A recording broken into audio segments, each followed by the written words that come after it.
round of matches. Tonight, we'll be placing focus on Tottenham Hotspurs. The last time the team won a trophy was 2008, a 2-1 Carling Cup final victory over Chelsea. 14 years ago, the North London-based club has become a laughingstock for being perennial underachievers. The club began the season very well, but are now struggling to find their feet. Starting out as title contenders, Tottenham Hotspurs are now fifth with 33 points. Today, we seek to understand the problems hindering the club's progress. Earlier last year, chairman of Tottenham Hotspurs, Mr. Daniel Levy, revealed in a very rare interview that he was always frustrated when the club could not get their targets in a transfer season. He also stated that people outside the club had a wrong perception about him.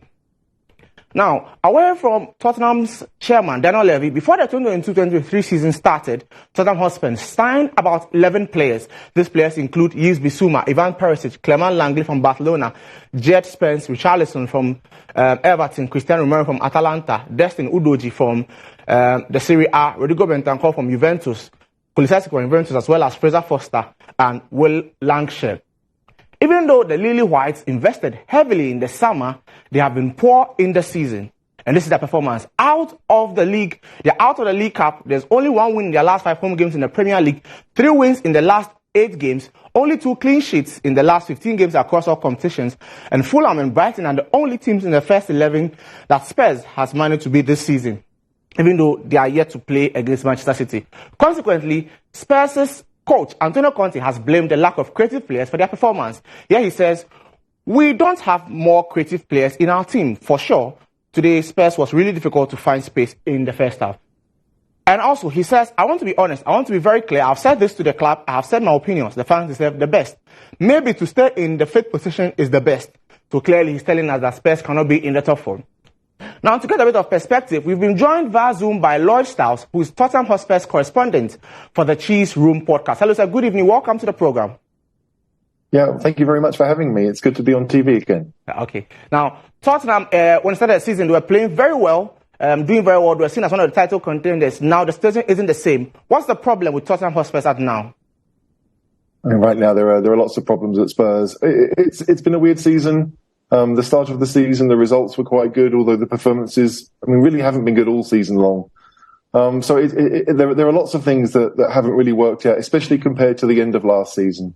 At the end of last season, we went on a good run. We qualified for the Champions League, and it looked like things would be going well. But when you look back, we had a very settled 11. We weren't playing many games. It was one game every weekend. And so I think for Spurs, the way the season has gone by playing lots of Champions League games, lots of league games, we've had a few injuries, important injuries throughout the season, and we've kind of struggled. Okay, now, Mauricio Pochettino and Jose Mourinho and Antonio Conte are some of the last few managers to have been in your club. Unfortunately, they couldn't win anything for your club. Conte even spoke about the fact that this club is not used to winning when fans began to complain. What's the problem then if such high-profile managers come to Tottenham and unfortunately they cannot win? Antonio Conte has not been at the club that long. So if you take a couple of cup competitions, his focus has clearly been the league. But when you look at the Mourinho, again, he got us to a cup final but wasn't allowed to manage the team in that final. So you can't really blame him for that one. And Pochettino, obviously we had a good run. We got to the Champions League final. We got to semi-finals of the FA Cup 2 years in a row. But we played very good teams. We played Liverpool in the Champions League final, who were probably the favourites. We played Chelsea in the first of those semi-finals, and we played Man United in the second. And so those games can always go either way. Well, but can you absolve Antonio Conte from blame, especially with his conservative style of football, where we see mostly all 10 outfield players are behind the ball, which means Tottenham is constantly defending against opponents who they are even better than sometimes? I don't think it's really true that we have 10 behind the ball. I think a lot of Spurs' problems this season have been the tactics that Conte has set up. And so that is his fault. He likes to play with 2 central midfielders, and in many games we've been outnumbered in that area. And so when other teams can keep the ball, they're able to move the ball forward and you end up defending a lot. And so I think that's more why we've had so many behind the ball. I don't think it's really what Conte wants to do. It's just it's almost a consequence of his tactics rather than the tactic itself. Well, do the fans view Antonio Conte as a serial winner that can change the fortunes of the club? I think most fans still do see him as that. I mean, his record at Inter Milan was obviously extremely good. He won at Chelsea, spent a lot of money at all of those clubs to get that success. but I do think that when you have someone who knows how to build a team that can get that team winning titles, then you have to view him as a serial winner. We have been unfortunate. He's not been able to maybe spend the amount of money that he would have wanted, but as you showed in the early graphic, we signed a lot of players since he came in. Some of those players that you had on that list were backups or youngsters that haven't even joined the club yet. So when you look at Richarlison, he was clearly not going to be for the first team.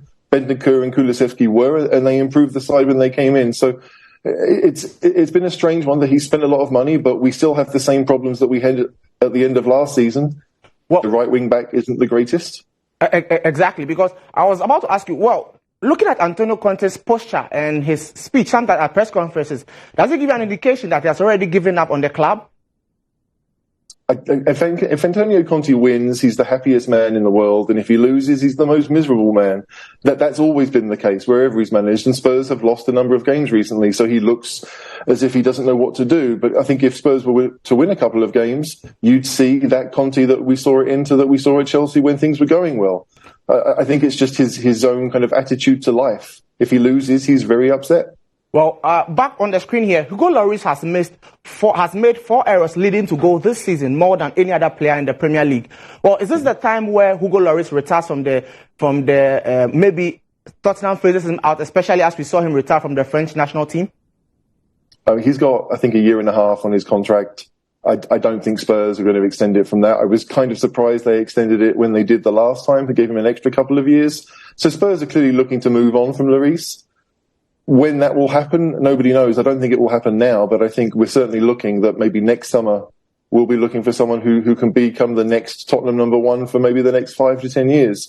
Lloris hasn't been horrific this year, but a lot of his mistakes have become very costly. And because he's not the youngest, Spurs will look to move on.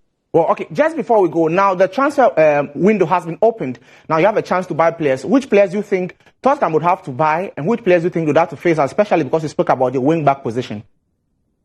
Yeah, there are lots of players I would like to sell. I would like to see Ryan Sessegnon go. I think Davinson Sanchez is not really good enough for Spurs. There are a number of sub-players that we could move on from. But if you're looking at the first team, we need to improve the right wing-back situation. We need to improve at centre-back. And frankly, we need a bit more creativity in the side. And those are the 3 things that I would like to see. So when Spurs are looking at future possible signings, I think a lot of Spurs fans would like to see James Maddison maybe come in and be the creativity. They would like to see a strong centre-back to come in and play at centre-half, because Romero, although very good, is still a bit hot-headed. But as to who those players can be, I mean, that's Fabio Paratici's job. I think there's a good centre-back at Frankfurt called Evan Ndika. I think he would come in and suit Spurs very well. And at right wing-back, obviously, we've seen the links to Pedro Porro. But there are going to be other players out there that Spurs will be linked with. But it's a good position that you need areas that can strengthen, because you will go out and find those players, hopefully. Yeah, sure. But as to who those players will be, I mean, I can dream, but I just don't know who Spurs will go for. Of course. Thank you very much, Lloyd Stiles, who is a Tottenham Hotspurs correspondent for Cheese Room podcast. Thank you very much, sir, for your time. Well, that's all the sports for now. Fans in I'm Eugene Oforisoti. Back to Kweku Timing for more news. Thank you very much, Eugene Soti, and you can always describe Eugene Soti as your top sports analyst here with us on GH1 TV. Well, that'll do for tonight. We're back tomorrow with some more updates. On behalf of the entire production team, we say have a wonderful evening and ensure your channel is right here on GH1 TV. A very good evening to you.